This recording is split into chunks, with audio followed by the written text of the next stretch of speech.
C'est un bon remède. Veux-tu avoir de bonnes solutions? Ton cœur doit être joyeux. Amen. Amen. Ceci est important. Le cœur de Dieu s'enflige à cause de la méchanceté des cœurs de l'homme. Donc, avec l'attitude et disposition de ton cœur, tu peux faire jouir le fleuve de Dieu dans ta vie. Tu peux diriger le fleuve de Dieu dans ta vie lorsque tu gardes ton cœur. Voilà pourquoi les derniers versets pour terminer. Lorsque Dieu était en colère, il a détruit la terre et Dieu continuait toujours à voir ce plan macabre pour la terre. Mais quelqu'un va les stopper parce que son cœur était bien disposé pour Dieu. C'était Noé. Genèse 8, 21.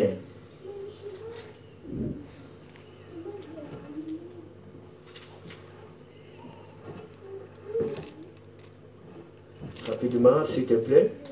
Genèse 8, verset 21. Okay. Je lis la parole de Dieu. Très bien. L'Éternel sentit une odeur agréable. Ici, maintenant, Noé va faire une offrande pour réjouir les cœurs de Dieu. Et l'Éternel va sentir une odeur agréable. Oui. Et l'Éternel dit en son cœur. Il dit à son cœur. Je ne maudirai plus la terre. Je ne maudirai plus la terre. À cause de l'homme. À cause de l'homme. Parce que les pensées du cœur de l'homme sont mauvaises dès sa jeunesse. Écoutez, Dieu dit, je ne maudirai pas la terre à cause de l'homme. Bien que les pensées du cœur de l'homme sont mauvaises, mais je ne maudirai pas. Parce que le cœur d'une personne m'a empêché de faire du mal à la terre, malgré que ces gens-là ont toujours des mauvais cœurs, mais parce qu'une personne se tient, moi je ne maudirai pas. Donc tu peux te lever par la disposition de ton cœur pour libérer les gens dont leur cœur se dirige en enfer. Tu peux te lever par la disposition de ton cœur pour sauver les gens de ta génération. Tu peux te lever par la disposition de ton cœur pour libérer ta famille. À cause seulement du cœur d'un seul homme, Noé, Dieu dit, malgré que les cœurs des hommes sont méchants, c'est à cause de ça que j'avais détruit. Parce qu'un cœur s'élève comme un parfum. Parce qu'un cœur m'a offert de bons parfums. J'ai senti l'odeur. Moi, je ne maudirai pas la terre malgré qu'il y a la méchanceté. Donc, malgré le malheur, si tu es disposé, tu peux mettre fin à ce malheur. Malgré la présence du mal, si quelqu'un se tient debout, il sera comme un ambassadeur de Dieu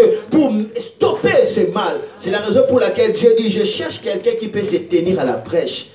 Je cherche quelqu'un qui peut être là comme une sentinelle. Dieu est en train de chercher des intercesseurs, des gens qui peuvent intercéder pour sauver la France, dans lesquels les gens sont en train de prendre la folie dans leurs pensées en disant que Dieu n'existe pas.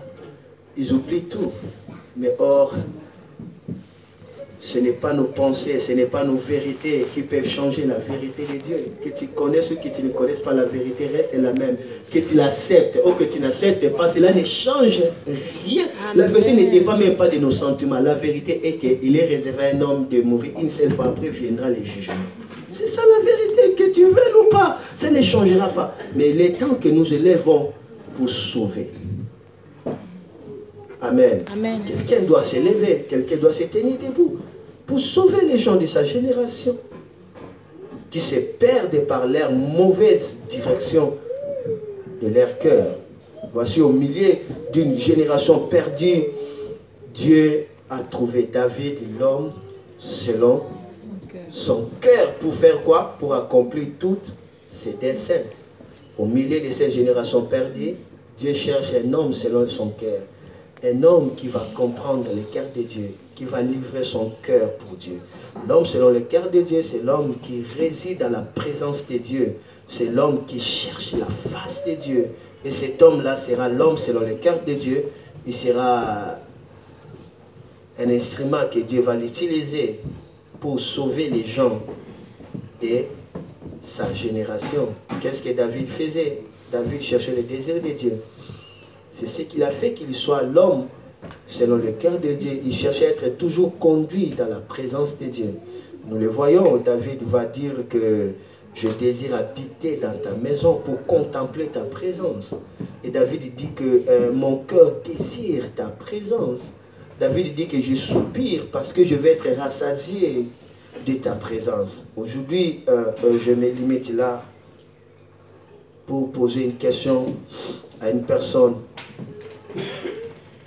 Veux-tu donner ton cœur au Seigneur Jésus pour que tu sois un sauveur pour les gens de ta génération? Veux-tu libérer ton cœur, que ce soit le lieu secret où Dieu va habiter, te parler? Veux-tu être engagé pour Dieu? Voilà la question de Dieu pour toi.